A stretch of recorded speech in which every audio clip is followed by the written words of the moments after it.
AITA for canceling a $1,200 Christmas dinner to avoid babysitting 9 kids?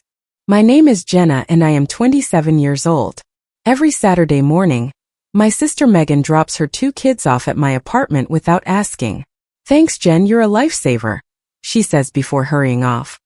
I have been the family's free babysitter for years, so when Mom asked me to cover the $1,200 for Christmas catering, I should have known something was up.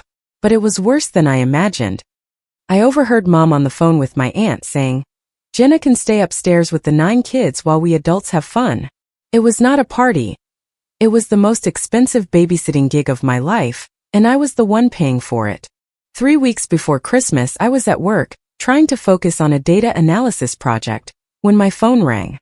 It was Mom. "Hi, sweetie. I'm calling about Christmas. We're going to have a big celebration this year." She listed the guests. "Your Aunt Linda is coming with her 3 kids, plus Uncle Robert and your other aunt with her 2 kids. And of course, Megan's husband's parents and his brother's family will be there too. That's 4 more kids." I did a quick calculation in my head. It was going to be a huge crowd. "Sounds good, Mom. What do you need me to bring?" "Actually, that's why I'm calling," she said, her tone shifting slightly. "I don't think I can cook for that many people all by myself. I was hoping you could take care of ordering food from a restaurant, get a good catering service so everyone has enough to eat." My heart sank a little. A catering service for that many people was not going to be cheap.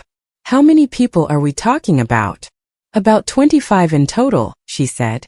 "I know it's a lot to ask, but you're doing so well at your job, and the rest of us are struggling a bit financially right now." I wanted to say no. I wanted to tell her that just because I had a stable job didn't mean I had to foot the bill for everyone else's Christmas dinner. But it was family, it was Christmas, and I could hear the stress in her voice. "Okay, Mom. I'll take care of the catering." Her relief was instant. "Oh, thank you, sweetie. You're such a good daughter. I'll send you a list of everyone's favorite dishes." After she hung up, I sat at my desk feeling frustrated. Over $1,000 for a Christmas dinner I wouldn't even help plan or cook. But I suppressed the feeling, telling myself it was a one-time thing, and it would make everyone happy. I placed the catering order with a local Italian place, Romano's. I paid the $1,200 deposit and tried not to think about the final cost, which would likely be closer to $2,000. Work kept me busy, and honestly, for once I was looking forward to a family Christmas where I didn't have to do all the cooking. Then, exactly 1 week before Christmas, my phone rang while I was at the office finishing a report. A woman's professional voice was on the line. "Ms. Miller, this is Sarah from Romano's. I'm calling about your catering order for Christmas Eve." "Hi, Sarah, what's going on?" "I'm so sorry," she said, "but we're having an issue with one of your dishes, the honey glazed ham. Our supplier had some problems and we won't be able to provide it. We'd like to offer you a roast turkey as a substitute for the same price. Would that work for you?" I felt a bit disappointed, but I tried to stay positive. Let me run that by my family. I can call you back." "Of course, just let us know as soon as you can so we can finalize everything." After hanging up, I immediately tried calling Mom. Straight to voicemail. Then Dad. The same thing. I tried Megan next. Her phone also went straight to voicemail. It was as if everyone had their phones turned off at the exact moment I needed to reach them. I decided to just drive over to my parents' house after work. Someone had to be home. I pulled into their driveway around 6:15 and used my key to get in through the side door, just like I always did. The house was warm and smelled like Mom's cooking. I was about to call out when I heard Mom's voice coming from the living room. She was on the house phone, talking loudly like she always did when she was excited about something. I heard my name, which made me stop in the hallway. "Oh, Linda." Mom's voice was bright and cheerful. "Jenna will be perfect to watch all the kids. Don't worry about bringing any activities for them." I froze. What did she mean? Watch all the kids? "We're going to set up the bonus room upstairs with some movies and games," she explained. "And Jenna can just stay up there with the 9 kids while we adults enjoy Christmas downstairs." 9 kids.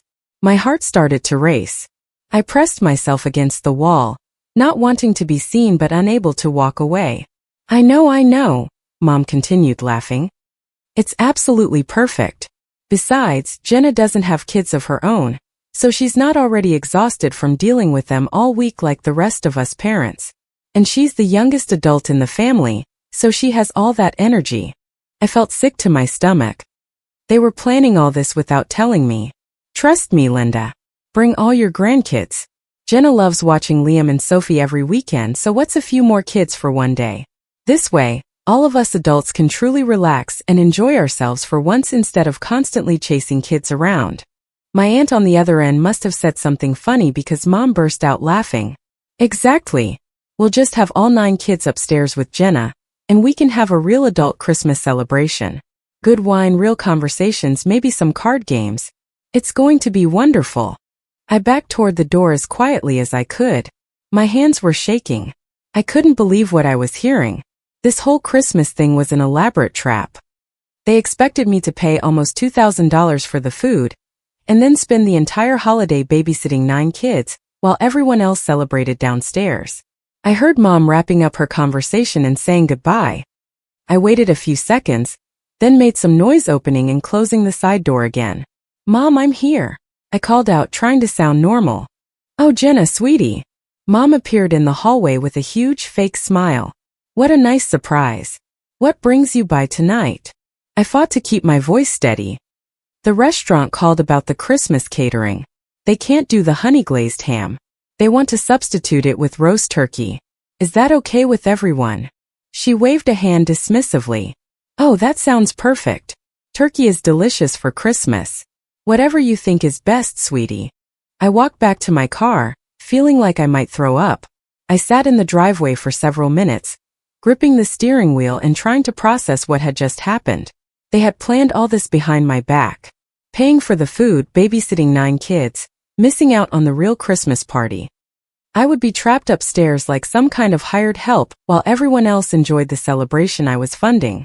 And the worst part was how they had manipulated me into it. No one had asked me if I wanted to babysit 9 kids on Christmas. They just assumed I would because that's what I always did.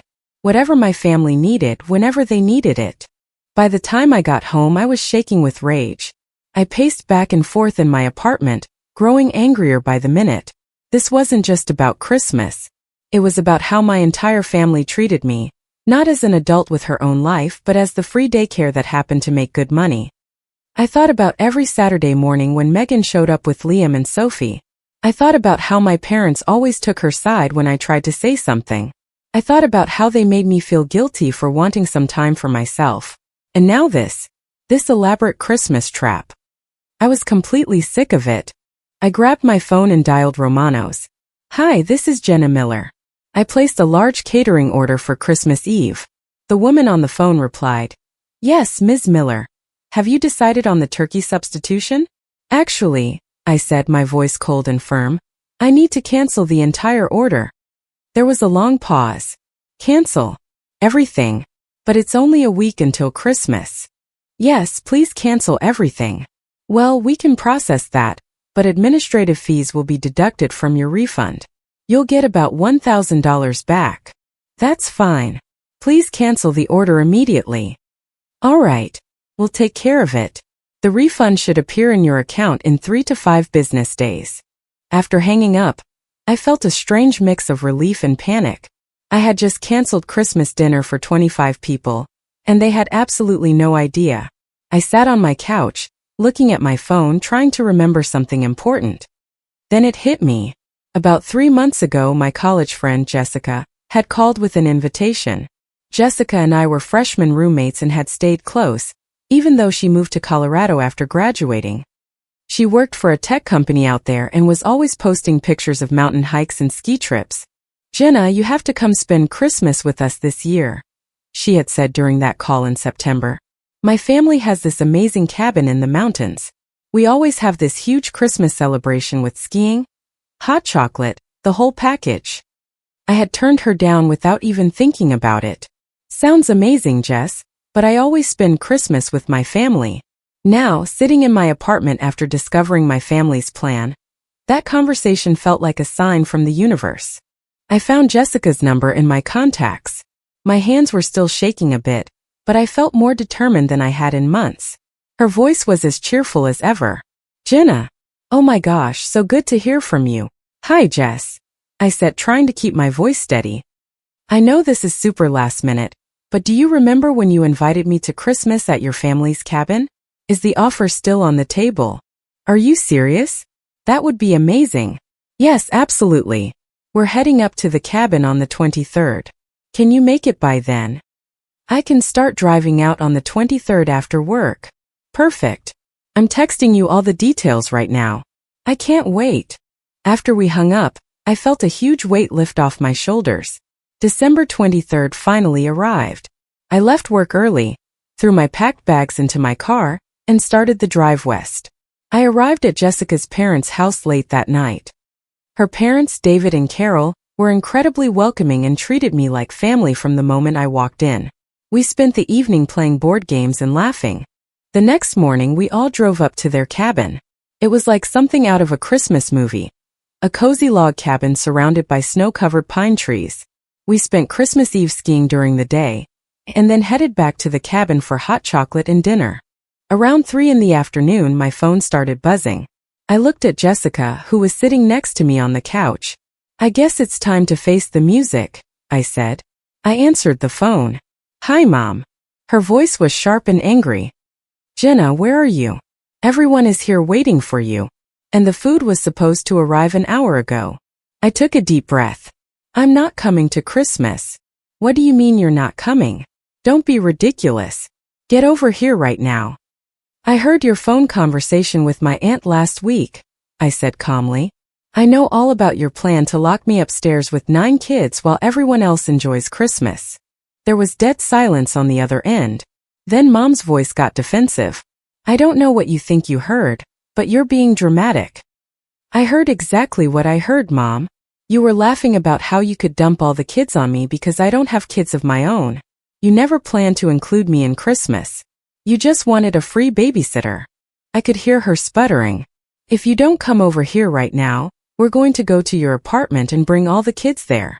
Now I actually laughed. Good luck with that, Mom. I'm not at my apartment. I'm on vacation. I could hear voices in the background. Megan and other relatives asking what was going on. Then Megan snatched the phone from Mom. Jenna, what is wrong with you? We all plan to relax while you watch the kids. You're being completely selfish. I'm sick of being your free babysitter, Megan, I said, my voice flat. And I'm especially sick of people conspiring against me behind my back. Don't expect the food delivery either because I canceled it. Now you guys can figure out how to celebrate Christmas without my money. I hung up and immediately turned off my phone. Jessica was staring at me with wide eyes. Wow, that sounded intense. Are you okay? I looked around the cozy cabin, at Jessica's family who had welcomed me so warmly, at the beautiful mountains outside the windows. You know what? I'm better than okay. I'm free. I kept my phone off for the rest of Christmas Eve and all of Christmas Day. For the first time in years, I had the most amazing Christmas of my life. No one made me watch anyone's kids. No one expected me to set the table or clear the plates. No one treated me like a servant. Everyone was having fun together, and I was included in everything as an equal. We skied, played games, watched movies, and cooked together. Jessica's friends were hilarious, and her parents told the best stories. I felt like I was part of a real family celebration instead of being the designated help. On the morning of December 26th, I finally turned my phone back on. I had 43 missed calls, 15 from Mom, 12 from Dad, 8 from Megan, 5 from Megan's husband, and 3 from various other relatives. But that wasn't even the worst part. I had 27 unread text messages. The first ones were from Mom. Call me immediately. Where are you? This is unacceptable. Then they got uglier. You are cruel and selfish. You ruined Christmas for everyone. The whole day went down the drain because we had no food. Megan's messages were even worse. I can't believe you did this to us. We were forced to run to the grocery store at the last minute. We had to buy whatever pre-made stuff we could find at some awful diner. Megan's husband had also sent me messages. Your sister is crying because of you. The kids are asking why there's no Christmas dinner. A message from Dad really got to me. We spent Christmas in a terrible mood because we didn't have a proper dinner. All the kids were a nightmare. They were running around making noise and ruining our party. This is all your fault. I read them all, and instead of feeling guilty, I started to laugh. I was sitting in this beautiful cabin, surrounded by people who really enjoyed my company, reading about how my family's manipulative Christmas plan had completely imploded. They had spent Christmas chasing after 9 screaming kids with no food and no plan. Exactly what they had wanted to dump on me. It had turned into their own nightmare. I stayed at the cabin with Jessica and her family for 3 more days. On December 28th, I drove back to my apartment. I felt refreshed and calm in a way I hadn't in years. For the first time, I had spent a holiday doing exactly what I wanted to do, with people who genuinely enjoyed my company. My phone had been buzzing occasionally during the drive home, but I ignored it. I assumed my family was still trying to blame me, and I wasn't ready for that conversation. The next morning, December 29th, I was making coffee when someone started knocking on my apartment door. It was an aggressive, demanding knock. I looked through the peephole and saw exactly who I expected. Mom, Dad, and Megan all looking furious. I took a deep breath and opened the door. "Hi. Don't hi us," Mom said, pushing past me into the apartment. Dad and Megan followed. "We need to talk," Dad said in that stern voice he used when I was a teenager and had broken curfew. "All right," I said, closing the door. "Let's talk." Mom turned to face me. "How could you do this to us, Jenna? We had 25 people show up expecting a beautiful Christmas dinner, and we had nothing. Nothing. The guests were asking where the food was," Dad added. "We had to tell them there was a mix-up with the catering company. We looked like fools." Megan stepped toward me. "My husband's family thinks we're completely incompetent now. His mother kept asking why we had no backup plan. I was so embarrassed. And the kids," Mom threw her hands up. "All 9 of those kids were running around screaming, making messes. It was chaos, total chaos." I almost smiled. Wow, that sounds terrible. Having to watch a bunch of kids during a family gathering. I can't imagine how exhausting that must have been. "Don't get smart with us, young lady," Dad snapped. "Did you know what you were doing?" Yes, I knew exactly what I was doing.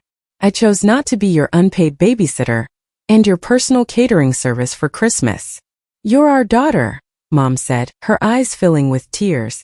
"You're supposed to help the family." "Help the family? Sure. But what you wanted wasn't help. You wanted me to pay for everyone's dinner, and then spend the entire holiday babysitting 9 kids while all of you partied downstairs. That's not family. That's being used." Megan's face was red with anger. "You're so selfish. We work hard all week. We deserve to relax on the holidays. And I don't work hard? I don't deserve to relax." "You don't have kids," she yelled. "You don't understand how hard it is." "You're right," I said. "I don't have kids. Which means my holidays aren't about me watching other people's kids. They're supposed to be about family spending time together." Mom was crying now. "Because of you, we can never show our faces to those relatives again. Everyone thinks we're terrible hosts. Your aunt said she'll never come here for Christmas again. Your uncle's family left early," Dad added. "They said it was too chaotic and they couldn't enjoy themselves." "My husband's brother asked if our family always has such disasters," Megan said. I was speechless for a moment. I looked at the 3 of them, my parents and my sister, standing in my living room, blaming me for their own poor planning and manipulation. "You know what? I don't care," I finally said. "I don't care that your Christmas was ruined. I don't care that the guests left early. I don't care that you felt embarrassed." "How can you say that?" Mom whispered. "Because you've been using me for years and I'm sick of it. Every Saturday, Megan leaves her kids with me without asking. Every holiday you expect me to pay for things, cook, clean, or watch kids. Not once did any of you ask what I wanted or how I felt." "We're your family," Dad said, as if that explained everything. "Family doesn't manipulate each other. Family doesn't conspire behind each other's backs to trick someone into providing free childcare." Mom straightened up and wiped her eyes, her voice turning cold. "Fine. That's how you feel, then we're done. We won't invite you to any more family gatherings. We won't include you in holiday plans. You can just be alone." "Fine," I said without hesitation. All 3 of them looked at me as if I'd grown a second head. "You don't mean that," Megan said, her voice a little softer. I absolutely mean it. I'm sick of being treated like the family help. I have my own life, and I'm going to start living it. You will regret this, Mom said. When you're older and alone, you'll regret pushing your family away. The only thing I regret, I said, looking directly at her, is not standing up for myself sooner. Dad pointed at the door. Let's go. She's made her decision. They walked toward the door, and Mom turned around one last time. Don't come crying to us when you realize what you've lost. I won't, I said. And I meant it. After they left, I sat on my couch in complete silence for about 10 minutes. Then I grabbed my phone and blocked their numbers. Over the next few days, I received calls from other relatives trying to shame me. My aunt called to tell me I was ungrateful. An uncle said I was breaking my mother's heart. Cousins said I should just apologize. I hung up on every one of them. It has been 2 months since that Christmas. I haven't spoken to my parents or Megan since they came to my apartment that day. I know from the few relatives who still talk to me that Mom and Dad want to patch things up, but they don't know how to approach me. When they ask about reconciling, I always give the same answer. I'll consider talking to them again when they're ready to admit that they used me as free childcare for years and never treated me as an equal member of the family. So far, none of them are ready for that conversation. But you know what? I'm happier than I've been in years. My weekends are completely my own. I can sleep in on Saturdays, go out with friends, or just relax at home. I'm dating someone new. And it's nice to have time for a relationship without being constantly on call to babysit. I don't feel guilty about any of it. I finally learned that family shouldn't mean sacrificing your own happiness for the convenience of others. Comment. This story truly makes you think about the lines we draw in our relationships. I believe setting healthy boundaries is one of the kindest things you can do for yourself. It is not about pushing people away, but rather about creating a space where you are respected. You are not responsible for managing other people's expectations or their reactions to your choices. Your own peace and well-being have immense value. Sometimes the most difficult conversations lead to the most profound healing. Choosing your peace is not selfish. It is a necessary act of self-preservation. Always remember to lead with kindness, especially toward yourself. You deserve relationships that uplift you instead of draining you. If you liked it, don't forget to leave a comment and support the channel by subscribing. See you in the upcoming stories.